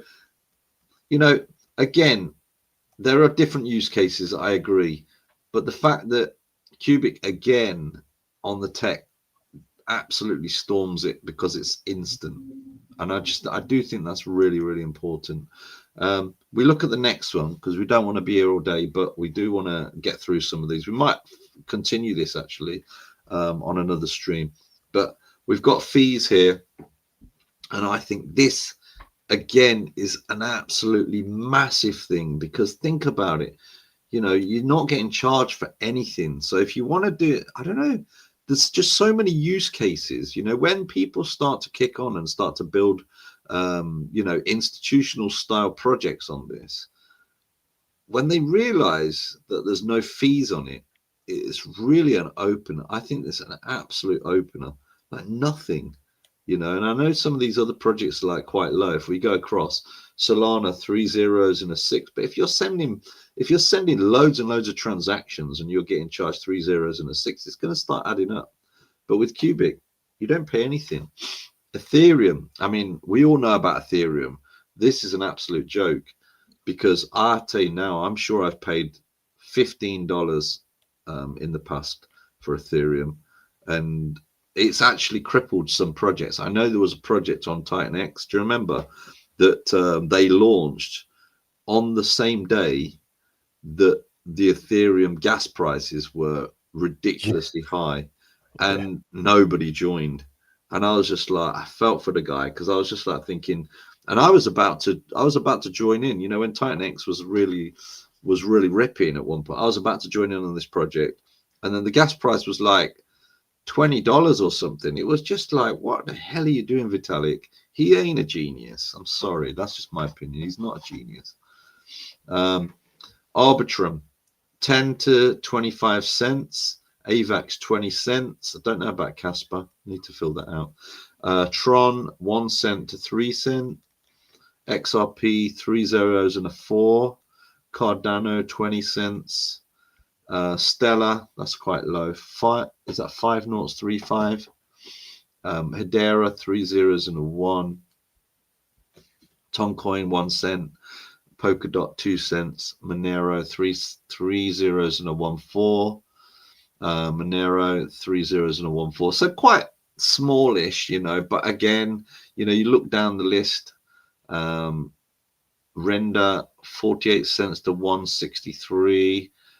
Fetch AI, a few cents to a few dollars. So they're all like trying to make fees. I don't know about their individual tokenomics, but they're all trying to scrape some funds out of users. Whereas QUBIC is thinking ahead, and it's the fees are 0, which I really love. Actually, you know, when I'm sending stuff out, you know, you're not paying even 1 cent for it, and it's absolutely fantastic. Anything to say on the fees there, Vibra? I like the 0% fees, don't you? I like the 0 fees on QUBIC. No, you either need 0 or set fees because certain use cases can't operate without either or. Yeah, I think it's really clever, and I think it's I'll be honest with you, I think CFB is just like crystal clear in his thinking when he put this project together. That's just my opinion. I'm not trying to blow smoke or anything like that, but I just think it's just, you know, the more I look at it, I just think this is going to be one of the top coins. I just could see it. Okay, so here I've done a search on each of these. This was a bit of hard work and a bit of a headache trying to get this information, but I just wanted to get an idea of regulation, because regulation is going to be a thing. It kind of is a thing for some of the big financial players, like, for example, XRP, Chainlink and stuff like that. They're all heavy on it. Polkadot, I know, is heavy on the regulation and stuff like that. But I just wanted to just do a search and see what's going on. So looking at QUBIC, they put here, operates as an innovative network with limited direct regulation, but subject to general crypto regulations depending on jurisdiction. Currently expanding compliance with major exchanges and custodial services. So it sounds like if you get a major exchange, that also must help with compliance. Does that make sense? Yeah, you can't get listed in the US or in the UK without MiCA or the Genius Act now. So okay, so there is a bit of control which some people are against, but at the end of the day, there are criminals out there as well. So there's 2 ways of looking at it. But it sounds to me like being with a big exchange actually helps with your compliance. Okay, fine. Solana generally complies with regulations through exchanges and services. No specific regulation of blockchain itself. Regulatory scrutiny mainly on token trading and DeFi applications. I tell you now, there's some of these that are building on some of these that are like the Wild West. I'll tell you now, Solana and Ethereum, like I've seen stuff in Solana where there's been rug pulls like crazy, and you know, same with Ethereum as well, you know, where it's just like, wow, Wild West, where people are just getting completely ripped. So Ethereum de facto regulated by entities building on it. Regulatory focus is on tokens, DeFi projects and services rather than the protocol itself, widely accepted by institutions. Arbitrum as an Ethereum layer 2 inherits Ethereum's regulatory environment. Okay. AVAX, similar to Solana, regulated within jurisdictions, mostly token trading and services built on top. Casper, smaller, less visible project with minimal regulatory oversight directly, but subject to crypto laws. Okay, so anything that kind of catches the eye. XRP, well, we know about XRP because it had a big court case, didn't it, that was going on for like years. And I'll be honest with you, I just ignored that. I just thought that was just absolute what's it called, a smoke screen. It was just yeah, that was just to stop people launching in, I'm sure. Cardano actively pursues regulatory compliance, blah blah blah. Sui, emerging project, regulate. So all of these projects, you can see that the regulation is kind of like on everybody's kind of radar, and that even includes QUBIC as well. And actually reading that, I'm actually thinking, right, okay, I see what they're doing. So if you get an exchange, a big exchange, you kind of have to tick some of the boxes anyway, which also helps them with the regulatory stuff. Because if you're just going on decentralized exchanges, there could be a risk there. But being on a tier one, I think it probably reduces the risk. That's just my early thought. Yeah, all of these, they're the same kind of thing. Polkadot pursues partnerships and compliance. Subnet projects may have varying regulatory exposure. See, this is the thing as well, you know, things that are built on top of the thing. I would have thought there's going to have to be some sort of regulations at some point, because you can't just have the Wild West, can you? You can't. You can't just have, you know, scam tokens all over the place. Okay, so decentralized. So QUBIC decentralized with useful proof of work and a large validator set reaching Byzantine fault tolerant consensus.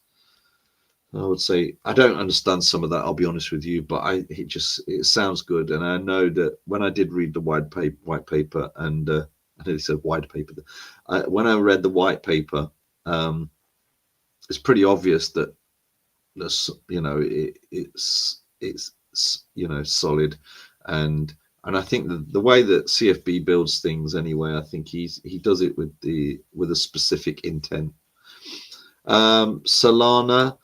Now this is interesting because I've seen things being reported about Solana not being as decentralized as thing. You know, the guy from, oh, what's his name? The guy from ICP is highly critical of Solana and Ethereum and a lot of other projects that aren't decentralized. And he says about Solana that Dominic Williams from ICP, I like him, and he says that Solana, a lot of their stuff's using Amazon Web Services. So I don't know what's going on there, but he's really critical, you know. So, but he's critical, saying things that are like the average Joe on the street. So I'm, you know, don't sue me or anything. This is just what I've kind of heard. But, you know, the average Joe on the street, if they said something that was a lie, you know, potentially the Solana Foundation or whatever, you could go and sue them. But there's not been any signs of that at all. There's not been any signs of any comeback at all on that. So it must be true. That's my only thought. Otherwise, a big crypto project could easily just say, nah, you're lying about that, and we need to do something about it. So it's obviously true what he's saying. You'll have to look him up. But I love the way he talks about other projects, because he is full on for real crypto, and I like that, you know.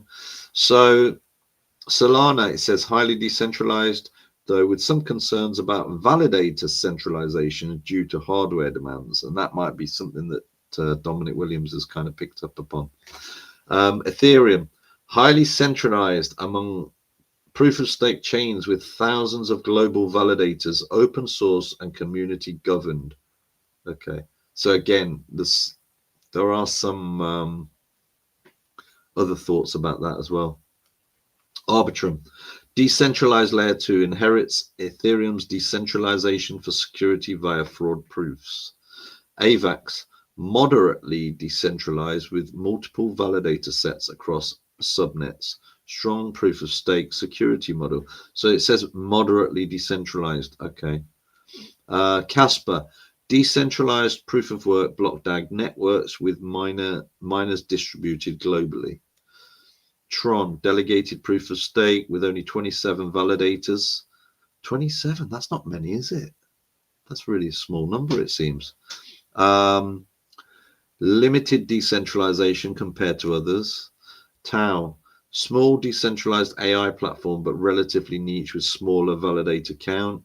XRP, federated consensus relying on trusted validators, less decentralized. than typical proof of stake, proof of work blockchains.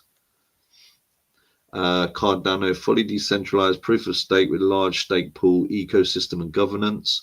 Sui, decentralized BFT proof of stake, newer but designed with decentralization and scalability. Stellar, federated Byzantine agreement with trusted nodes, partially decentralized. Right, okay, so it's interesting, isn't it? XRP and Stellar, the movers of money, partially decentralized. There must be a reason why they're not completely decentralized. Maybe it's just because of the nature of their business. Hedera, governed by council of major enterprises, decentralized in operation, but centralized governance model. Mantle, not clearly documented, unclear decentralized status. Toncoin, decentralized BFT proof of stake with sharding, aims for decentralization through token holder governance. Polkadot, decentralized NPOS with relay chain and parachain, strong validator community. Do you like Polkadot? What do you make of it? I would not touch Polkadot. No. What reason? Just not a big fan of Gavin Wood. Oh, really? Okay. I think he likes little boys. Oh no. Okay, that's in your opinion. That's not an official Qstream. Don't want to get. I heard it's an alleged rumor circulating. Yeah, I don't know anything about it. I just stay away from pink polka dots. Yeah. Anyway, that was just a joke, guys. That was just a joke. Right. Aptos, decentralized BFT proof of stake, growing validator count and ecosystem participation. Near protocol, decentralized sharded proof of stake network with wide validator participation. ICP, decentralized BFT proof of stake with threshold relay operated by independent data centers and community governance. See, I've got a bit of ICP and I quite like ICP. They got hit hard last cycle with so much FUD with the Solana thing, and it was the Solana thing, and it was that guy, wasn't it, that got jailed? There was some big thing with that. He basically, I think he dumped a load of stock or something like that. He's a right little scammer. I hate people like that. Because I just think they just put the space back so far, and I think the thing is with ICP, what I like about it is just, when I look at it and I see all these, I mean, I don't know if he's going to thank me for this, Dominic Williams, but thing that I like about ICP is that it's got so many opportunities for, where you see all these like hacks and stuff like that. I see it as like somewhere that these organizations and government organizations and things like that could actually host their platforms in ICP, and I just think that would cut out all of the hacks, pretty much all of the hacks. So digital ID too. If we have a digital ID, it'll suck, but imagine, I would almost prefer that right now. Just do Pulse Chain and Titan X, all the nonsense going on there. If you had a digital ID and you could only have one wallet to use a platform, you could see what everyone was doing. So if there was scams going on, it would be obvious who was doing it. So it would just prevent everyone from doing it, because clearly true decentralization does not work. People abuse the system so bad, it gets to the point where there's a fine line where you almost need some sort of centralization in it. So it's tough. Yeah. Right, let's see if we've got some questions coming through. I think we have. Let's have a look. We've got here, somebody said we've come a long way. Yeah, you're right. I tell you now. I mean, even since the time that I've been involved in QUBIC has come a long way. And I think sometimes when you're in the middle of something, we want this to happen, we want that to happen, but you know what, QUBIC is really motoring, with the builds and all that kind of stuff. I think the foundations are just fantastic. Let's effing go. We've got Vista. Let's go. What do you guys think about BSV and Terranode? I've got no idea. Do you know anything about BSV and Terranode? BSV is actually got fantastic tech. I mean, if it should be what Bitcoin should have been, in my opinion. But what is it? What is it? BSV? Bitcoin, Craig Wright's coin, and just I think him trying to act like he was Satoshi, that just to me destroyed the credibility of the project. And that's like a case in point where you can have the best technology out here, but it's all about who you know. That guy. That guy is so funny. I don't know why. I'd say now he is so funny. They've got to make a comedy movie about him, because you know what? This is the way that I see it, and I'm sure we can't get sued now because it's been proven that he isn't Satoshi. But you know what makes me laugh about Craig Wright is because I think what happened was, I've done it before. I think all of us have. You know, when you get trapped in a lie. And you tell a little lie. I mean, I remember years ago, I told a little lie to my parents, and I got trapped in a lie, and I had to then make a bigger story to try and stop myself getting caught. And and this is what happened to Craig Wright, and he couldn't dig himself out of it. And he's in this big mess, and he's taking. I mean, the only thing is, it got a bit dark, didn't it? Because he took a couple of guys to court. And, you know, screwed them over. I mean, it's like the equivalent of me and you, you know, if we said something and then suddenly we said, Craig Wright's not Satoshi, just in a chat like this, and then suddenly he took us to court. I mean, that would pretty much wreck our lives. You know what I mean? And it did to these two guys. It wrecked them. I watched streams on them, you know, but he took the lie so far that he couldn't then reverse. He couldn't get out, you know. Crazy situation. What's this one here? What's this? Let me just make sure it's decent first before I click on it. Okay.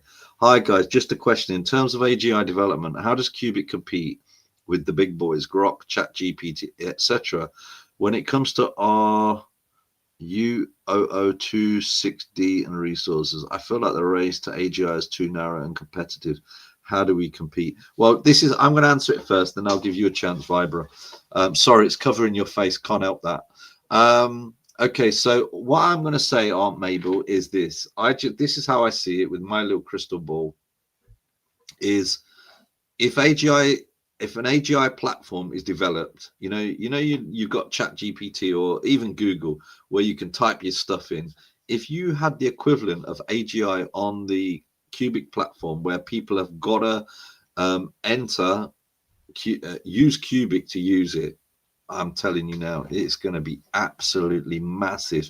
It's going to be so well used. It's going to have probably millions of apps being built on it for all kinds of different things: science, health, fitness, trading, lifestyle coach, everything, absolutely everything.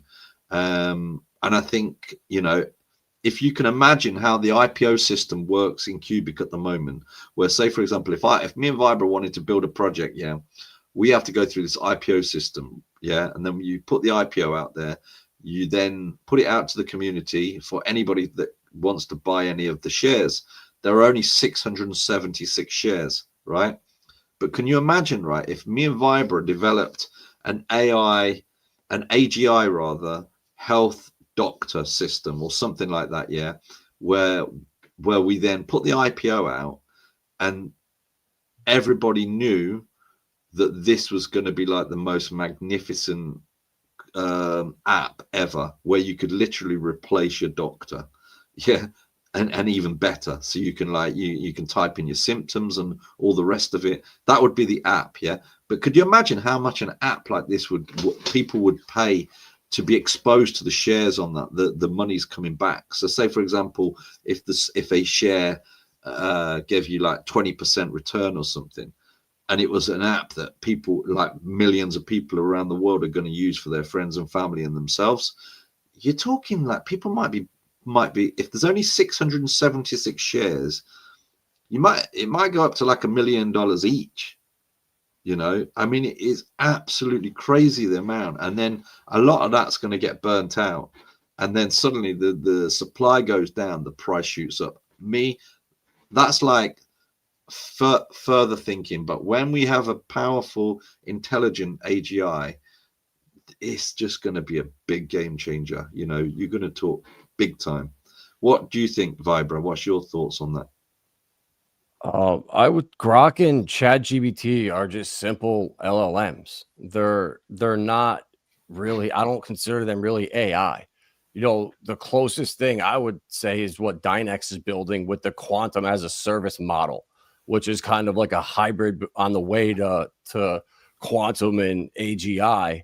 But I don't even think it's competition. What those guys are building isn't decentralized. It's going to be centralized. They're going to control it. There's going to be humans behind it, and the goal of AGI is to completely run on its own. So I wouldn't even really compare what QUBIC is building to the Groks and Chat GBTs. But there's going to be a race for AGI, and I'm sure they're going to have more money to throw at it. But if this is like the $1 million question, how does this? No one knows how this is going to play out, and I think you just got to back certain horses that you like in the race. And I know no one's going to use centralized models that come from Mark Zuckerberg or Elon Musk. People are not going to trust that stuff. So I don't ever see them launching something that's truly decentralized either. So I don't know. It's a tough question, but QUBIC so far has such a lead in the industry, but whoever does pull off AGI is the winner. And how does that work from there? I don't know, but I just don't see it coming from a corporation. They're never going to let the truth go into these models. It will tear apart all of history. It'll just cause too much chaos. The narrative that's been written has to stay that narrative. It cannot change. And I think this stuff is actually a threat to what they're all building. And that's what CFB said in the AMA. His biggest fear, or the thing he wanted to happen most, was to ensure that QUBIC couldn't be corrupted by governments. It could run on and be untouched.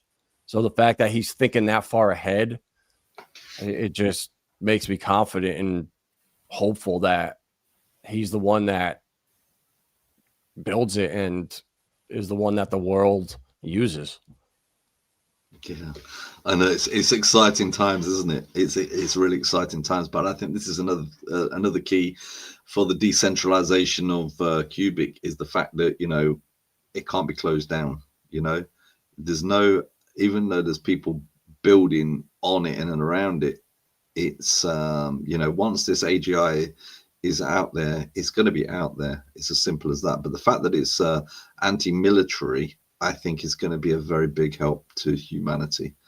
And if Anna starts to gain intelligence, I think that she can do some really, really good things. And she'll have the community and people in wider crypto to guide her.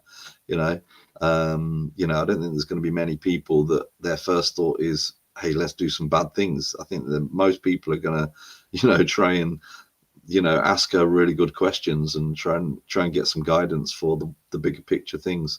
Aunt Mabel has asked another question, follow up, regarding the token supply of QUBIC. Appreciate this might have been answered before, but do we not need a more effective burn mechanism to knock a few zeros? I think it's just about patience, really. I think we just need to have patience. I don't think I'm not in a rush, because I need to, if you believe in this project, you need to try and get yourself a bigger bag. So, I'm not in a rush for the zeros to fall off, because once the zeros fall off, I'm kind of like, I'm probably not going to be buying anymore, because I've been buying at these kind of levels. So I'm probably not going to be buying anymore when the price triples and quadruples and what have you. So the noughts are fine for me as a long-term investor. And I think the key thing is just, go with the flow, see what happens. I'm not even overly, my play with regards to the bull run either is I'm not desperate for that either, to be honest with you. I'm just like thinking, let's just get this project built and hold it for a few years and then see where we are then. I mean, if it does shoot up absolutely ridiculously in the bull run, then I might think about scalping some off. But I think I could be riding it up and down, maybe. I don't know. Yeah, we'll see. The thing is, I've got tax events as well, so there might be other people that have got lesser tax events than I have. Somebody said, oh, Aunt Mabel again has said Sui is faster than 42 TPS. Okay, apologies. We'll look into that and see if I can correct that. Watching live from Ghana. Welcome, Abdul. Great show. Thank you, mate. What's this? Vista said, I'm looking forward to the next big announcement. Well, I think that's probably going to be the OKX, I would have thought. But I think Binance, I mean, did you see, what did you make of that Binance advert the other day, Vibra? Did you see that? You did see that, didn't you? That was like about a week ago. Looked like the logo to me. So Wasn't I that mean, I don't obvious? know though. After watching all these pulse chain people put out all this stuff that Binance listed coming and all this not trying to tie every single post to something, it's just like, man. It looks like the logo. I'm sure it does, they're going though. That's the thing. It looked like the logo, and it was in those colors as well, wasn't it? But I just thought to myself, you know, and I appreciate they want to play games, but you know, I think if you know, if I was an exchange, right, I'm looking for the next big thing. You know, you want to get, if I'm an exchange, I'm like thinking, right, what's going to be the next big thing that's going to give me a lot of trades, daily trades, you know, and you want to get in there early, I would have thought. But I know they've got to be, I suppose they've got to be careful and stuff like that. But I think this is more of a hodler community. It's not a degen community. So people buy it and send it off. It's not like people are going to be, I don't think people are going to be looking to just go hard leverage on the QUBIC. I feel like it's a different type of person to even find it this early. Like you really need to cut through the weeds and all the surface level FUD you see out on Twitter from other communities. I think Caspa's, they're obviously spamming the hell out of the QUBIC tweets and fudding everything because the technology is so much better and the writing's on the wall. Yeah, I know. This is it. I'm wondering actually, because I've said before, I've got a bag of Casper, but it's never hit any particular highs for me to get rid of it. But I don't know. It's almost like I like to also hedge things as well. You know what I mean? Because you just don't know. The thing is, you just don't know. People sometimes do the most crazy things, and Casper is also available. I think it's available to buy on Kraken as well. Is that right? I'm not sure. I don't know. So you know, it's the ease of buying, and that's why I think we need to start getting the tier ones in there.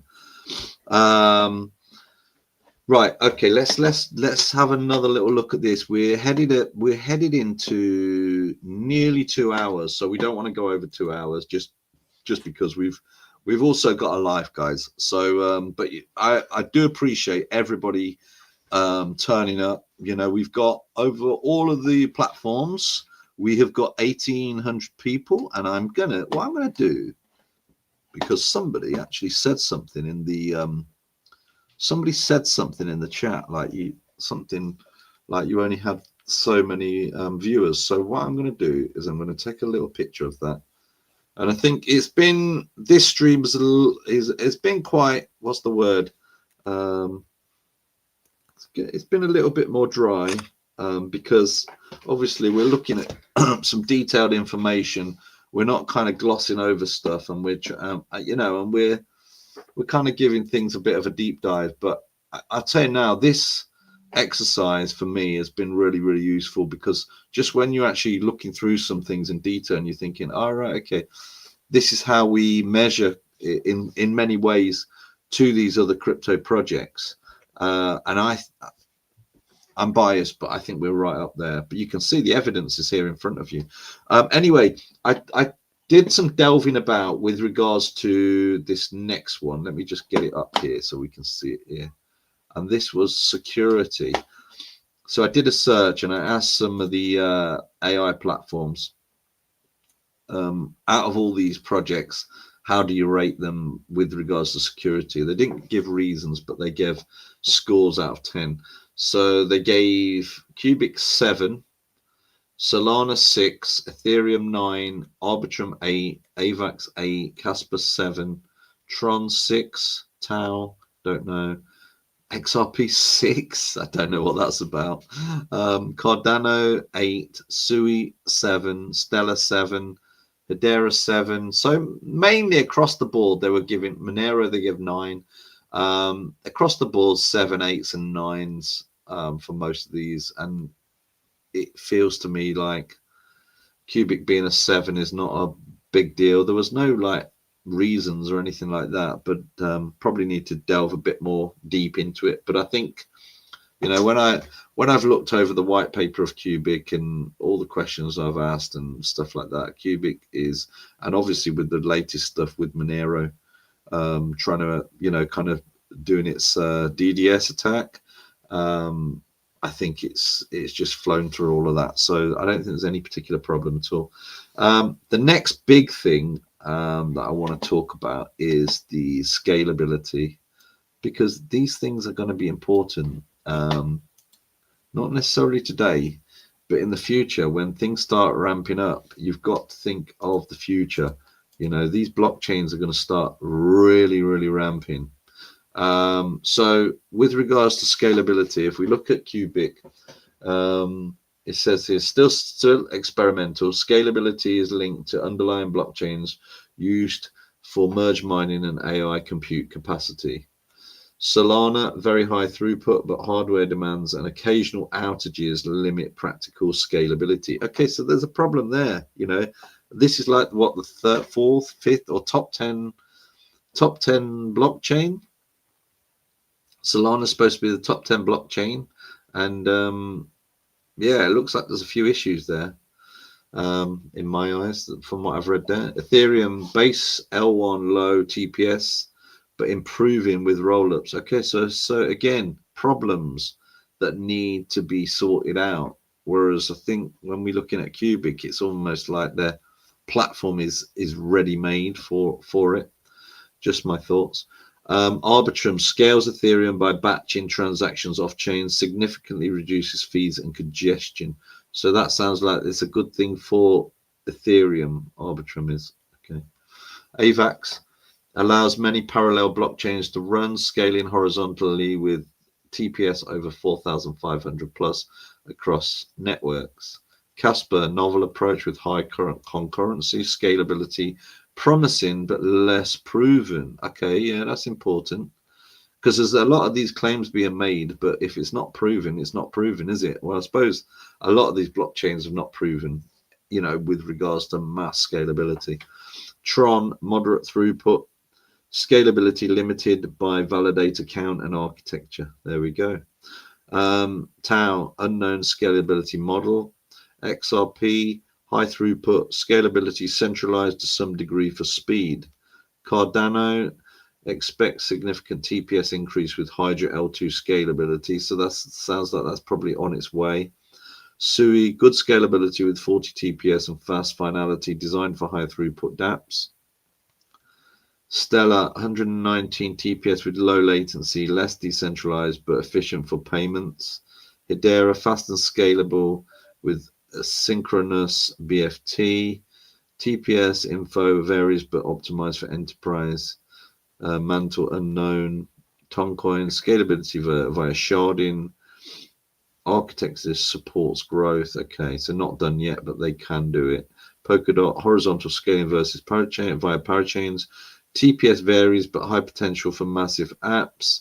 Monero, 7 TPS, intentionally low scalability, prioritizing privacy security. Aptos, scalable with 38 TPS, designed for fast app processing. Near, efficient sharding, allowing 58 TPS and improvements ongoing. ICP, high scaling potential with 1,000 plus TPS claims, supports complex decentralized apps. So there's another one with good technology. That's I like, and that's the kind of thing I'm looking at, you know, for the future, a future base for things to be building on, you know, when the masses arrive. Algorand, 11 TPS on base layer, designed for quick finality and moderate scalability. Render, no information on these for those.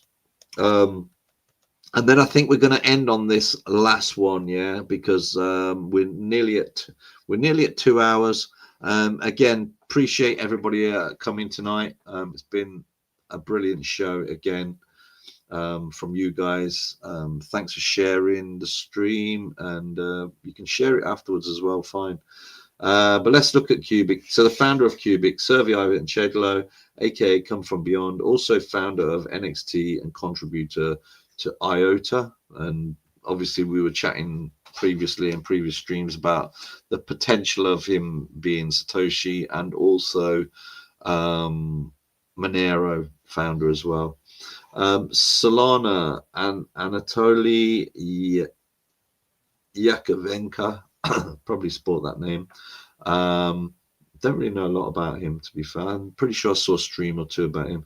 Ethereum, Vitalik, Gavin Wood, Joseph Lubin, and others. Arbitrum, Off-Chain Labs, Ed Felton, Stephen Godfather, Harry Kaloda, Avax, Emin Gunsira, Casper, Jonathan Sompolinsky, Alona Shemish, Tron, Justin Sun, Tau, not widely known, XRP, Chris Larson and Jed McCaleb, Cardano, Charles Hoskinson, Sui, Mistin Labs, Even Cheng, X Meta and DM, Stella, Jed McCaleb and Joyce. So Jed McCaleb, XRP and Stella, Jed McCaleb and Joyce Kim for Stella, Hedera, Lehman Baird and Mance Harmon. I like Lehman Baird. He looks really, I don't know, seems to know what he's talking about. Toncoin, Pavel Durov, Polkadot, Gavin Wood, Monero, initially led by pseudonymous Thankful for Today and formerly 8-Bit Dev. Thankful for Today is a bit like Come From Beyond, isn't it? Don't you think? It's a bit, I don't know, it just has that same kind of swing about it. Aptos, former Meta engineers Mo Sheikh, Avery Ching, Nir Ilya Polasukin, and Alexander Skidinoff. ICP, Dominic Williams, Algorand, Silvio Mikali, and didn't get those. Right, okay. So, you know, and I've done a few other bits and pieces on there, but it's been a really useful exercise actually, because you know, you get to kind of dig deep a little bit and compare the projects. So on that note, I need to get ready for the weekend. Appreciate everybody coming. And Vibra, you got any closing comments? No, I think we did good today. It's pretty much QUBIC is on a different level. Yeah, I would say so. And that's kind of not being it's not being biased. It's just, you can kind of see when you're looking at the evidence, you know, even when you're comparing it against some of these big projects, you can see that QUBIC is really racing. Might do a part B of that one, and it is quite dry. Maybe we'll do a part B of that and then introduce something else again as well. So just to take you through some ideas of our next streams, because a lot of the time as an investor, you're trying to visualize how a project can get from A to B, i.e. from a 200 million to a 1 trillion market cap, or even if we're not talking about market cap, a big size project. So I'm going to plan something which is going to give you a bit of a walkthrough of how it gets to that, i.e., you know, like with adoption and time and stuff like that. Try and put something like that together. Then I've got one about how to mine QUBIC, a beginner's guide. So I've put here, I will unleash an army of new miners. And it is a lot of fun, actually. You can do it on a laptop. You can do it on a normal computer. Obviously, the better power computer that you've got is going to give you more queues. I'm just going to look over on my other computer 2 seconds, because I'm going to just have a little count and tell you how much we're actually earning. Whoa, guys. We've got, well, I can't show you the screen. But we've got one miner is making 13 cents. And then the other 4 miners are each making 6 cents. So better than nothing, better than a kick in the teeth. And but you know, also with regards to those miners, you know, at some point we're going to be upgrading. So we're just testing out with those miners at the moment. But yeah, I think how to mine QUBIC, a beginner's guide, would just be really nice. And I'll do some screenshots and stuff like that, and give you a really easy walkthrough, because I think the key thing with it is when you're actually doing these things, then it's like it becomes a lot more simple. But if you're doing it for the first time, you're just like, oh, how the hell do I do it? But it was only when we had Jet Ski on that I actually, maybe we'll get him on again. It was when we had Jet Ski on that I was like, all right, that's how to do it. But it was only when I was actually doing it myself. And he's brilliant actually, because I was linking stuff up, and then Jet Ski was like answering questions and stuff and things like that. But he comes back really, really quick. I don't know how he's got the time, to be honest with you, because I bet he's like on it all day. I want to also look at building on QUBIC, an active discussion, like how to actually go around building on QUBIC. And I know there's a new project called Nostromo, that I actually have some shares in that as well, actually. Not just shares in that, but also shares via QUBIC Capital. Yeah, I really like that project. I think they can do a great job with onboarding. I just want to get a better idea of how that works. So building on QUBIC would be great. Then I've got this old price calculator thing that I've done in the past. Unfortunately, Vibra is based on market cap, because I've got nothing else to go by. But it does give a really good idea of how to calculate the future of a project. And I've actually done it for a lot of projects, and you can use it as a bit of a guide as well.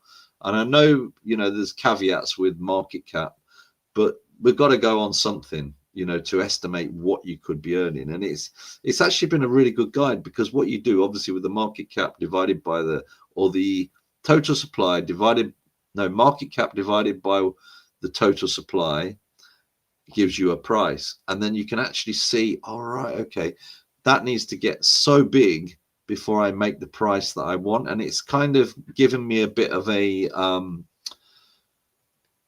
it just gives me a bit of a guide of, oh right, that project, I like it, but it's not going to make me the money, even if it gets to that market, you know what I mean, even if it gets to that size.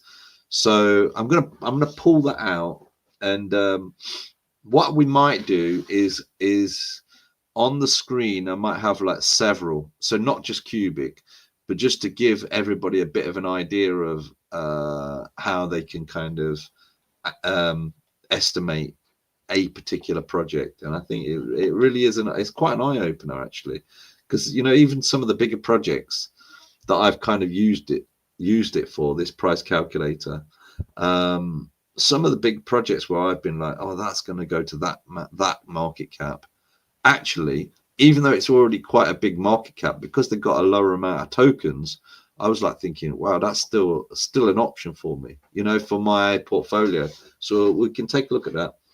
Then we're gonna do something on AI, a deep dive. Hopefully, I can get. You know what I'd love to do is I'd love to get one of the AI team, the AGOTH team, on the stream, and then we can ask them loads of questions, because I just think it would be really informative. But I have actually got a feeling that they are absolutely chocker at the moment. I think they're working hard behind the scenes to try and bring Anna to intelligent life. So they're probably going to decline.